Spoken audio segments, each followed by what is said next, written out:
Max Clark. This is 20 Minutes Max. And a little inside baseball here. I'm going to give you a secret. The secret is distribution and sales channels for products and services. So there's different routes to market, right? There's this idea of direct. You go to a website, you put in your credit card, you buy it, you're transacting directly with the organization for whatever the service or product is that you're buying. And then we start talking about different channels. And the primary channel for most technology sales is this reseller channel. Unless you're a Fortune 10, you're not buying Cisco from Cisco. You're not buying Juniper from Juniper. You're not buying, I don't care what services. Just name everything. You're usually purchasing it through an intermediary. And even all the way up probably to Fortune 500 sizing, most of these things are purchased through an intermediary. So, and that intermediary is a value-added reseller of R, could be a systems integrator, could be, whatever they want to call themselves. But ultimately, and then, okay, by the way, there's another tier on this thing too, especially if, there's a distributor, right? So there's like manufacturer, distributor, reseller, and then you, the customer. Why is this important? When a manufacturer has a channel, has a reseller channel, and they have a direct sales, they have a direct channel and they have an indirect channel, they have a reseller channel, that manufacturer is creating margin in order to pay distribution and resellers involved. Like a distributor is not going to stock and distribute their product or service. They're not going to deal with the headache unless they make money on it. Now, distributors make very low margin on a very high scale of business. Resellers typically add on another layer of service and add value. So it's not just margin because you're buying the stuff through them.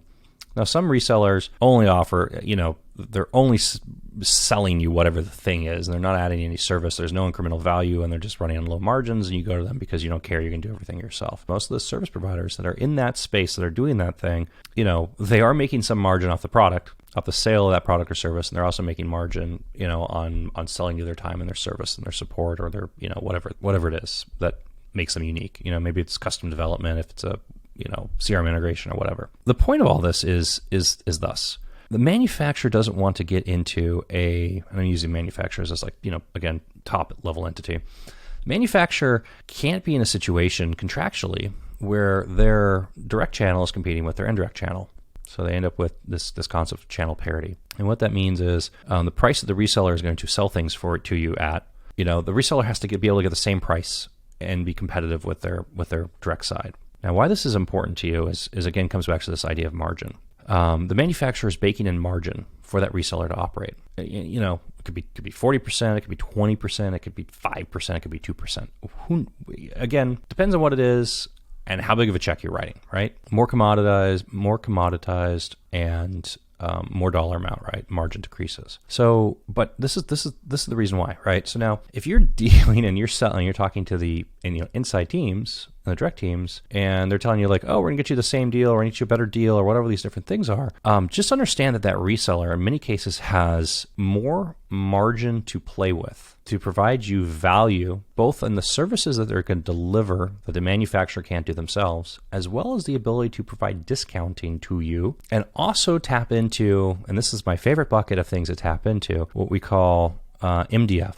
So market development funds, some people call it marketing development funds, but MDF. MDF is this phenomenally fantastic bucket the manufacturer has available to them, which doesn't show up on their P&L as a cost related to actually selling the service. Marketing is a separate thing. So if you're tapping into MDF and you can bring MDF into play, you can unlock all sorts of fun stuff, right? Because now, if you were to look at it on a straight line, maybe they're going negative to actually do the deal with you, but it's worth it to them because, they're getting other benefits out of it, right? Anyways, before I completely go off into La La Land here, the point is, if you're dealing with a manufacturer that has a direct channel and you think by calling them and dealing with them directly, you're getting the best deal, you're leaving a lot of money on the table. Even though it's not intuitive, using an intermediary, using a reseller, and bringing that reseller to the table, that reseller immediately has margin that they can compress, that they can use to give you pricing leverage. They can go back through distribution and to the manufacturer, and they can get concessions to drive that pricing further down. And they can also, in a lot of cases, bring MDF